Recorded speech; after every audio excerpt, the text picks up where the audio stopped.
In the last lecture, we had started looking at the control statements in C, and we had talked about the if else, and the switch statements. Today, we'll look at another very important class of control flow statements or control statements, which are the statements for implementing loops. We have already used loops in most of the programs that we have written, and by now we should already be aware that without loops, only the most trivial programs can be written.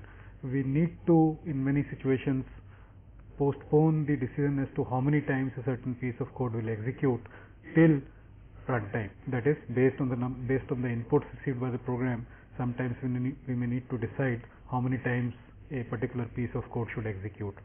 And for doing that, of course, we need a loop. Without a loop, only what we can do is, if it is known in advance how many times a piece of code is to be executed, then we can replicate that code that many times. But without using a loop, we cannot postpone that decision to the runtime, or in other words, base that decision on the inputs that the program has received. So here is the first statement for implementing a loop. That's a while statement. We have already used this in many programs that we have written so far. The syntax is very simple, while, and then we have an expression in brackets followed by a single statement. So this statement, again, just like if and if else, has to be a single statement, but if we want to have multiple statements here, we can enclose them in braces and form a single compound statement. So the meaning of this loop is that the expression is evaluated, and if it is true, the statement is executed, and again the expression is evaluated. If it is still true, the statement is executed again, and so on and so forth, and this process continues till the evaluation of expression leads to the value false. So this is just explained using a flowchart, which we have in the next slide.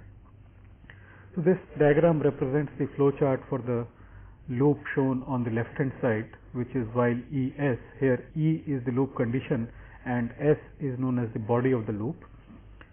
So in this flowchart, the execution begins here, and the first thing that happens is that E is evaluated, the expression E is evaluated. Note that again the expression E may have side effects.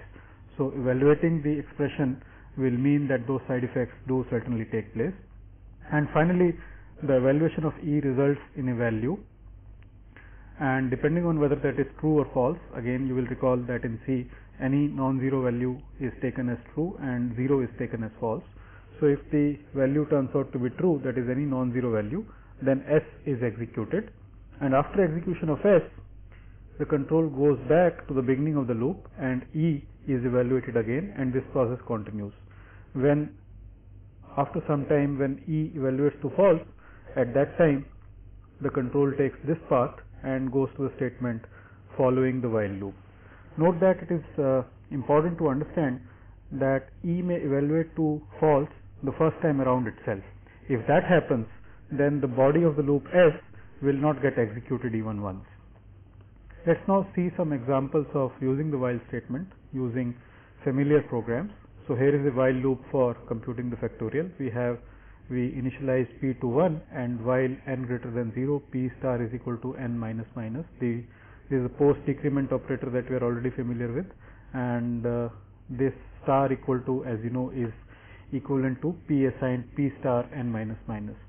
So the control flow or the flow chart for this particular piece of code would look like the diagram shown on the right hand side of the slide. So we first compute or execute the statement p assigned 1. Note that this is outside the loop body, and so this will be executed only once, and then the loop execution starts. In the loop execution, we test n greater than 0. If yes, execute p star equal to n minus minus, and then go back and test the loop condition again. Let's try to trace this loop for some initial value of n. Let's assume that the initial value of n happens to be 2. So p is assigned 1, and we test whether n is greater than 0. It is, because n is 2 at this point in time. So the answer is true, and the control goes to this statement p star is equal to n minus minus. What will that do? That will multiply p by 2, which is the value of n minus minus. Remember, the initial value of n was 2. So p will become 1 times 2, which is 2, and n, because of the post decrement, will become 1. Then we go back to the loop. We test again whether n is greater than 0. Yes, indeed it is, because n is 1 now, so that evaluates to true. So we again do this. So p becomes 2 times 1, which is 2, and n becomes 0, and then we go back to the loop and test again whether n is greater than 0. Now n has become 0, so this condition turns out to be false, and so therefore we come out of the loop, and the value of p, as you know, at the end of this loop is the value of the factorial of n. Note that this loop will work correctly even if the value of n initially is 0. As you know, by definition 0 factorial is equal to 1. So let's again look at this flowchart and see what will happen for n is equal to 0. For n is equal to 0, p will get assigned to 1 as usual, and then when this loop condition is tested for the first time, it will evaluate to false because n is equal to 0, which is not greater than 0, and so the loop body, which is p star is equal to n minus minus, does not get executed even once, and the control goes out of the loop immediately, and the value of p remains 1, which of course is the correct answer for the factorial of 0. Now let's look at another very commonly used kind of loop construct, that's a for loop, and the syntax is shown here. For is the keyword, and then within brackets there are 3 expressions, E1, E2 and E3, which have to be separated by semicolons. Now E1 is the initialization. This is what will happen once at the beginning of the loop. The expression E2 is evaluated every time as the loop test. That is, the loop will continue to run as long as the value of E2 turns out to be true, and E3 is a step that is done at the end of every loop body execution. That is, whenever S is executed, after that E3 is evaluated, and then the control goes back to the evaluation of the loop test. So the flowchart for the for loop shown here looks like the one shown on the right hand side of the slide. E1, remember, is the initialization. So this E1 is an expression which is evaluated only for its side effects, for the simple reason that its value, that is the value of the expression E1, is discarded. So the expression E1 would usually have some side effects. So E1 is the initialization, so that happens once, and after that the loop condition, which is E2, is evaluated. That again of course may have side effects, and if it happens to be true, then the body of the loop S is executed, followed by an evaluation of the expression E3. Now again the value of E3, the resulting value of E3 is discarded, so E3 also would usually be an expression with some side effects. And once E3 is evaluated, the control goes back to the loop condition. Note that E1 is done just once, so the control goes back and evaluates E2 again. When E2 evaluates to false, the control goes out of the loop and executes the statement after the loop. So you can see that this for loop that we have written is entirely equivalent to this while loop. So imagine that we execute E1 first as the initialization, and then E2 is the loop condition, and then E3 is something that we execute at the end of S. Now the reason this E3 is important is because many times when we are looping over numbers, or when we want to execute a loop a certain given number of times, then we need to increment a counter in every loop iteration. So those kinds of loops are very neatly captured or implemented using the for loops. Let's see some examples. So here is a loop for computing the factorial again, but this time written using the for statement.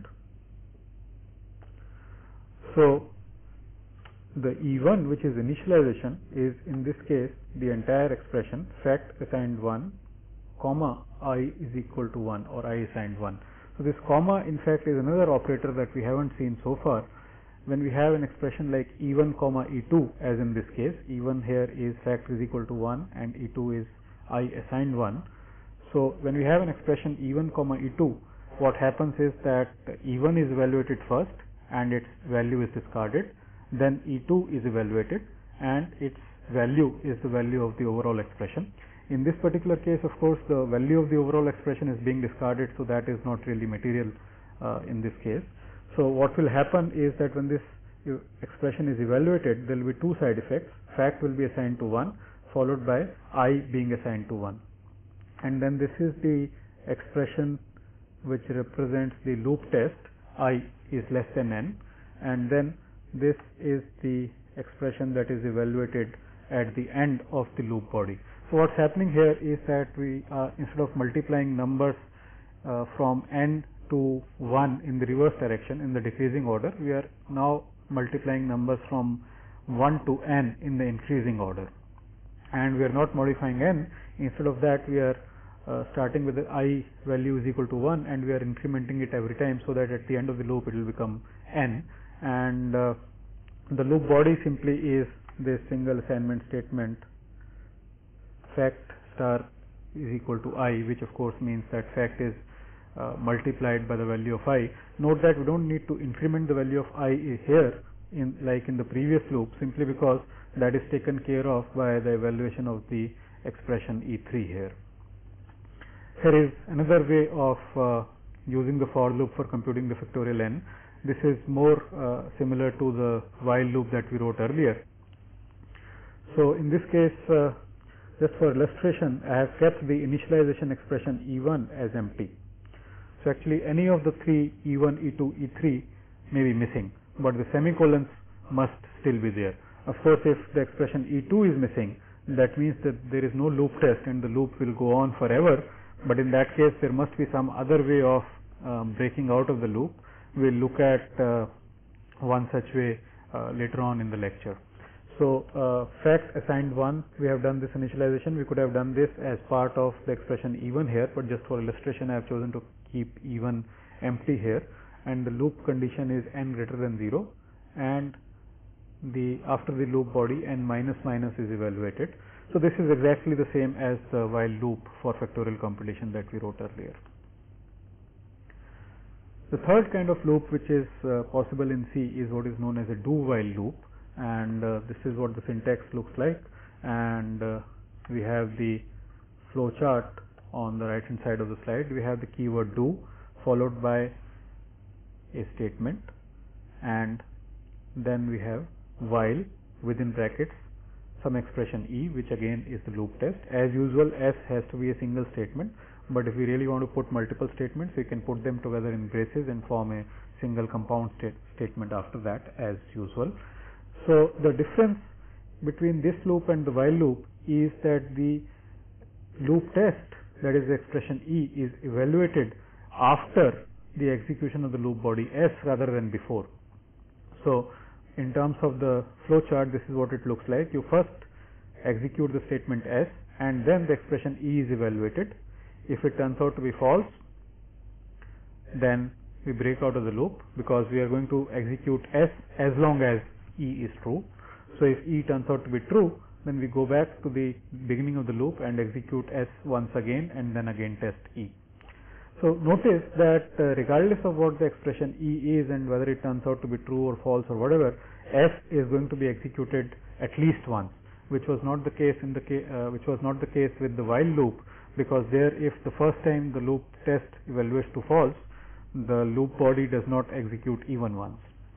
So this kind of loop also has its advantages, and we prefer to use the do while loop essentially where we need to execute the body of the loop at least once. Here is a simple example. Suppose we are writing a program in which we are expecting or reading some input from the user, and we want to check for robustness that the input is indeed valid. For example, in the factorial program, we might want to test whether the input number which the user has given is non-negative or not. If it is a negative integer, then the factorial is not defined, and so we want to ask for another value. So we want to keep prompting the user for the input till he supplies a valid input, and since we have to prompt the user at least once, we should use a do while loop instead of using a while loop. So here, as you can see, this is the loop body, these two statements, and since two statements are not permitted as a loop body, we have enclosed them in these braces, so that this entire statement from this brace to this brace is a single compound statement which can be the loop body. So this loop body prints a prompt for the user to enter a non-negative integer, and then reads the value of the integer that has been supplied by the user into the variable n, and the loop condition is n less than 0. So we want to continue doing this prompting and reading till the user supplies a non-negative integer. So as long as the supplied integer n is negative, we have to keep doing this. Note that again the do while loop can also be, all do while loops can also be implemented using only the while loop, but it might become cumbersome. So as an exercise, you can try to implement this functionality using a while loop. You will find that it can be done, but not so elegantly. Okay, so these are the three kind of loop statements that we have in C. We now look at some other statements which are useful in the context of loops. The first is the break statement. So break is a very simple statement. We have already seen it in the context of the switch statement earlier in the last lecture. So in the switch statement, if you recall, the break statement causes the execution of the switch statement to finish and go to the next statement. That is, within the switch statement, whenever the break is executed, the execution of the switch finishes then and there. So similarly, when used inside a loop, the break statement causes the loop to terminate immediately, regardless of whether the loop test condition has become true or false. And the control goes to the statement immediately following the loop. Now, of course, it is possible that you have a loop within another loop, and within that there is a break statement. So whichever is the innermost loop that contains the break statement, that is the one which will be terminated by the execution of this break statement. And the reason we use break statements is that it is often useful for simplifying loop conditions. So let's look at an example which we have seen earlier. This is the example of finding whether a given number n is prime or not. So you recall that the way we tested that is by trying out all possible divisors of n from 2 up to the floor of square root n, and if we find a divisor, then of course n is not a prime, and if we don't find a divisor, then n is prime. And the loop that we had written earlier in one of the initial lectures was similar to this particular loop, although I have changed this slightly and rewritten it as a for loop instead of writing it as a while loop. So initialization is I assigned 2 and found assigned false. False, remember, is a Boolean variable which keeps track of whether we have found a divisor of n yet or not.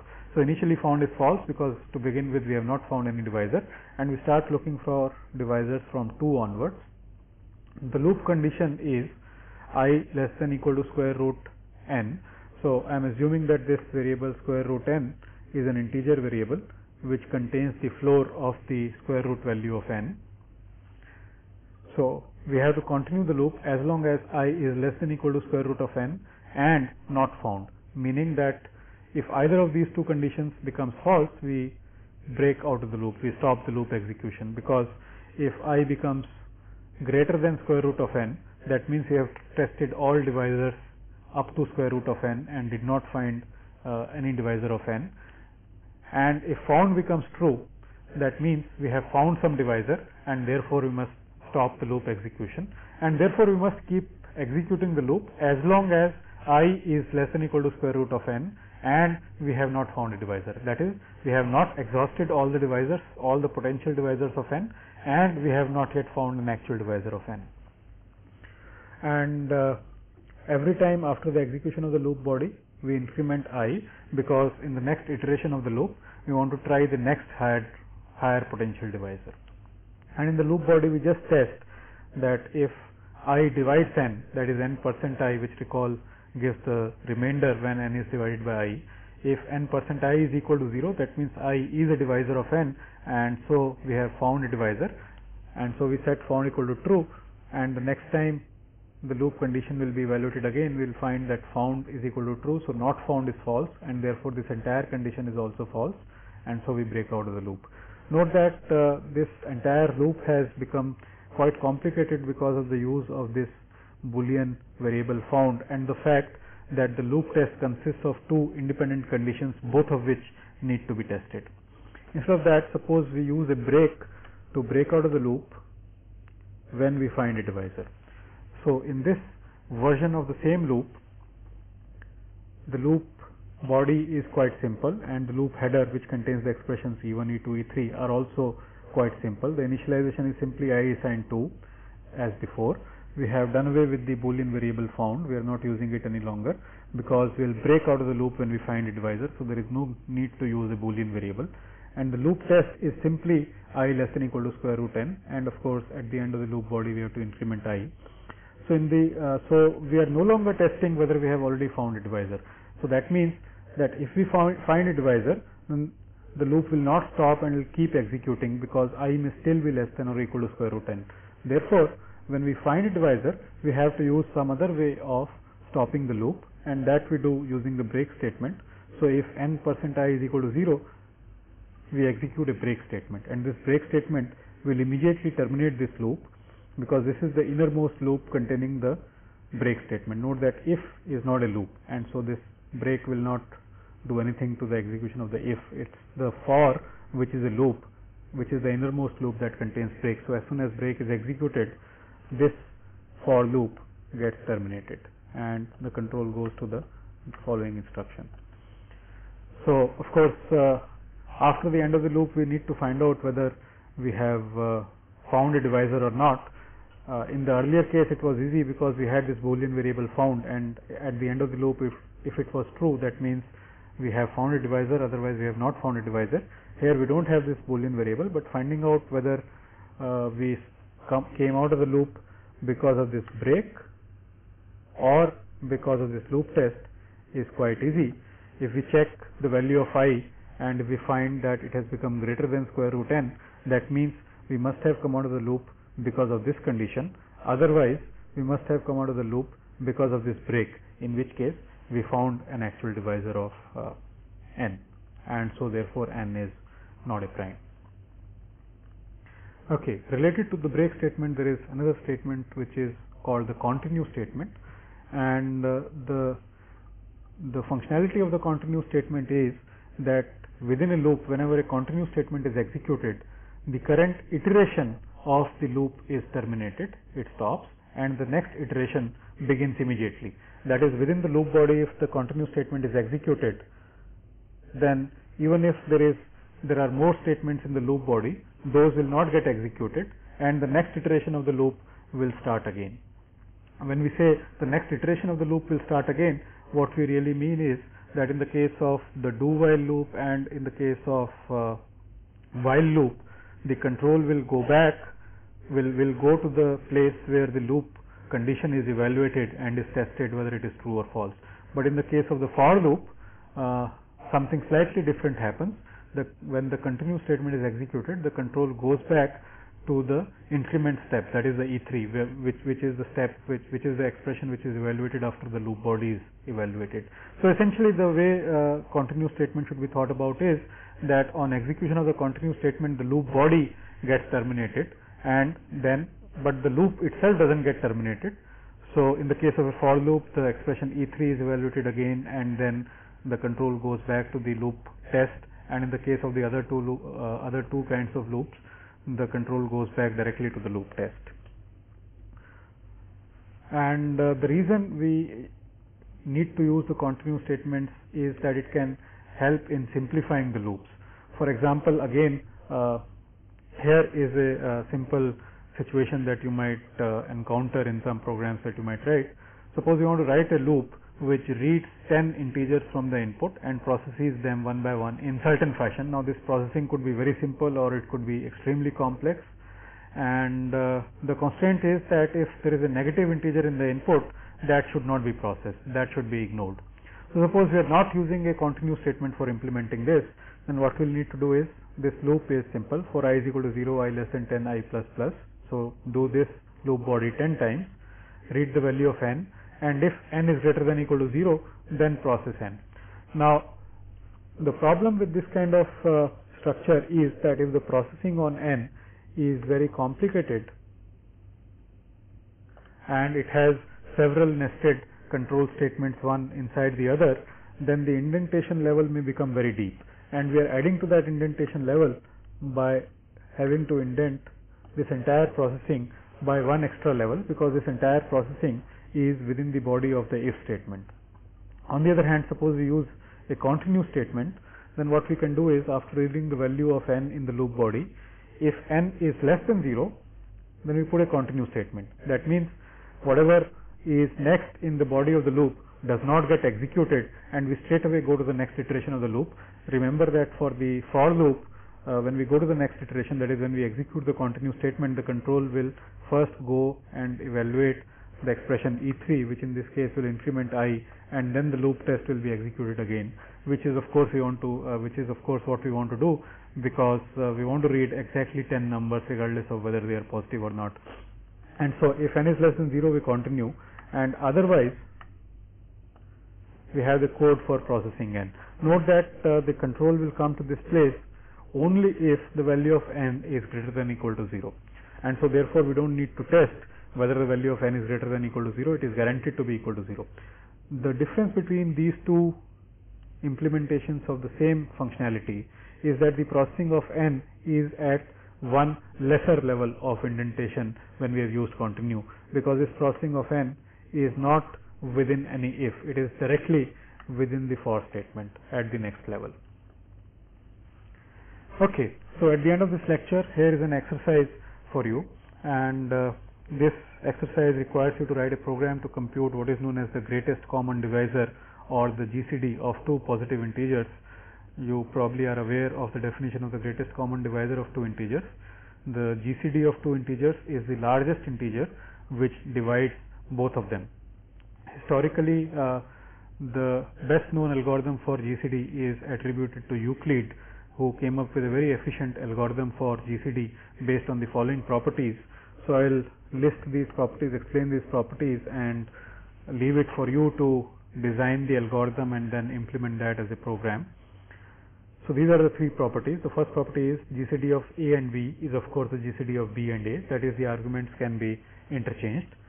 The GCD of A and A is the same as A, that is if the two numbers are equal, then the GCD is equal to the same number. That's of course because A is the largest integer that divides A, so that is trivially true.